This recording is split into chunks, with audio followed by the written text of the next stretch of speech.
Bonjour tout le monde. Je vais vous tout simplement présenter l'équipe.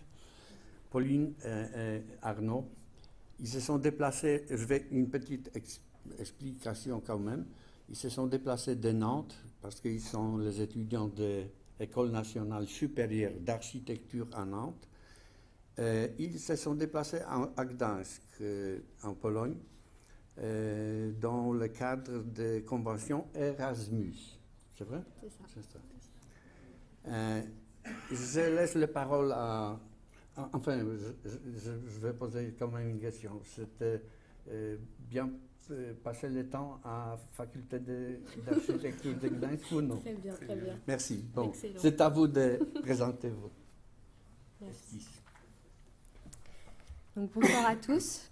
Tout d'abord, nous tenions à remercier l'équipe enseignante de l'Université technologique de Gdańsk de nous avoir accueillis dans leur atelier durant notre semestre d'Erasmus.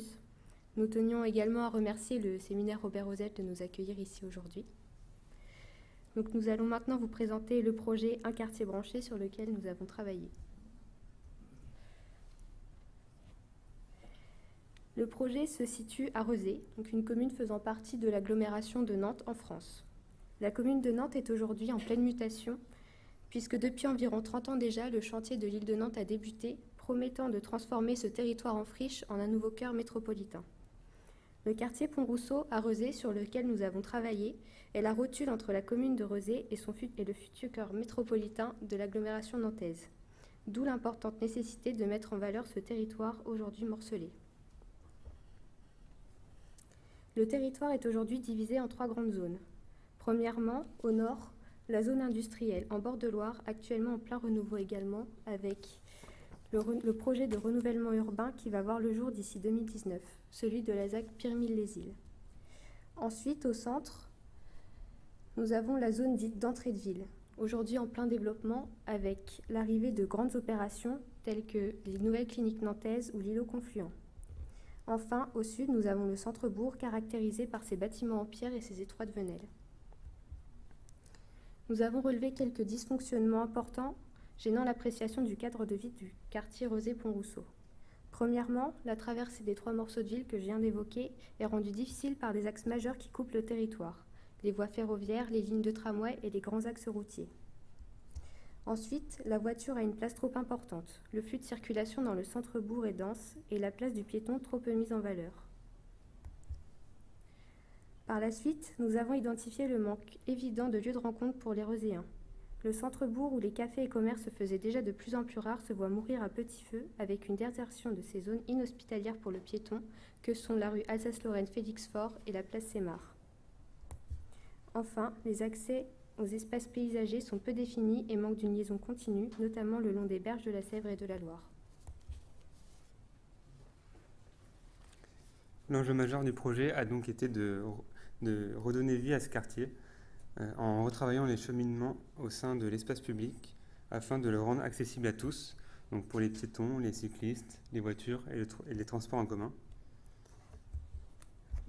Pour parvenir à cet objectif, nous avons, à grande échelle, commencé à adoucir le réseau de circulation existant. Nous avons ajouté une nouvelle ligne de tramway desservant la future ZAC Pirmil-les-Îles au nord de notre projet et surtout implanter un réseau de voies cyclables et piétonnes.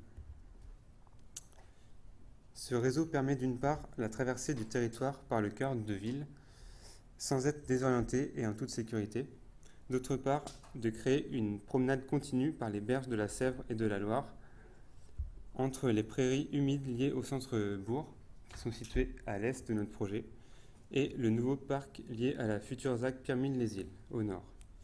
Les déplacements doux, ainsi favoriser les rencontres entre habitants sont encouragés.